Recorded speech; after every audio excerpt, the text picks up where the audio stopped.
Hi, we're Just Got Played at the Cloak and Blaster in Orlando, Florida, and we just finished playing Euphoria by Stonemaier Games. I am Steven, this is Lloyd, and that is Andrew. Join us as we talk about Euphoria.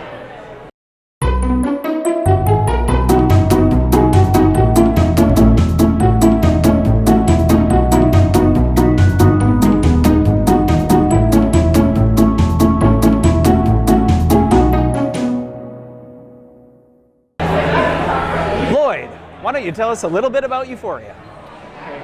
In Euphoria, you are basically a mid-level business office manager, and you're trying to get the most production out of your people in this dystopian future. Your workers are represented by these dice that have different numbers on them that pertain to their knowledge. You essentially want to keep your people dumb and happy so that they keep working, and not letting them get too smart. So it's a kind of a typical worker placement. You have actions all over the board that give you commodities and resources that allow you to do other actions on the board. The nifty little mechanic is that there are spaces that you can bump other players out. So you can take the same action even if they blocked you. Anytime you pick your dice up, you have to roll the dice to check your knowledge against this knowledge track to see if your workers are smart enough to realize they're being taken advantage of. If they are, then you lose whatever your highest level dice is and it goes away. You have these recruit cards that give you kind of different variable player powers at the beginning, and you can unlock more as you play the game. You also have artifact cards that are used to pay costs on different things, so they're even another form of commodity. The game plays from 2 to 6, I believe, and then there's an expansion coming out that will add even more to the game. I don't know if it adds more players though.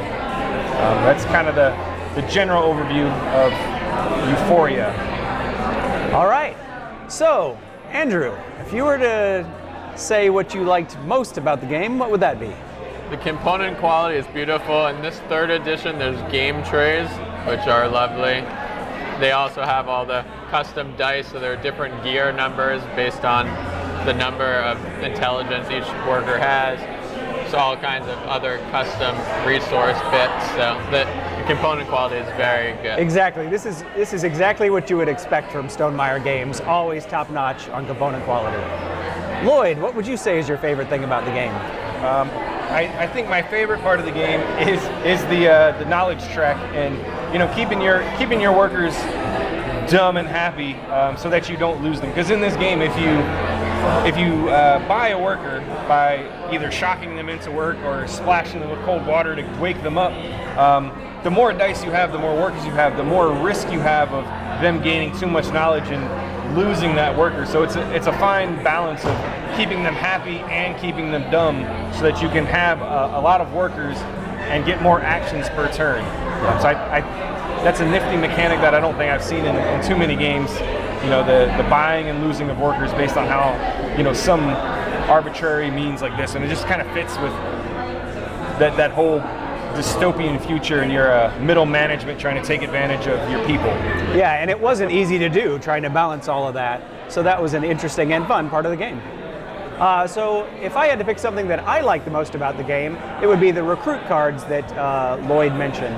So you've got one in front of you at the beginning of the game, and it gives you kind of a guideline on what you should be doing to get that added bonus in the beginning. So it kind of gets you started, and it also means the game is going to play differently for the different recruit that you have. And then the idea that you have the second one that you can unlock to do something, or even more that you can get during the game. I really liked that about the game. Now, if there was something that you didn't like, Lloyd, what would that be? So I don't know if this plays into the theme, but of being a dystopian future and kind of grinding away and only getting small returns. But I feel most of the actions in the game give you a very small return. So I place a die to gain a single commodity or resource that I then use to pump into something else to get a different commodity or resource. And building those up takes a long time to get the engine running. And like I said, I don't know if it's part of the game, but it feels like I'm doing a whole lot of nothing each turn to get a little bit of something. And it's like, it could be part of the theme, but Sure, absolutely. The struggle is real, and that's part of the theme. And you feel that here in this game, trying to struggle to achieve those goals. Yeah, there's those massive cool turns, and then others that build up to that point. Right. So Andrew, if there's something you didn't like about the game, what would that be? So I agree with Lloyd that I love this track that allows you to track the knowledge of your workers, but it does feel very hard when you lose one of those workers because their cost is pretty high, and so getting the resources to do it again and buy that worker back, it seemed like a pretty negative effect.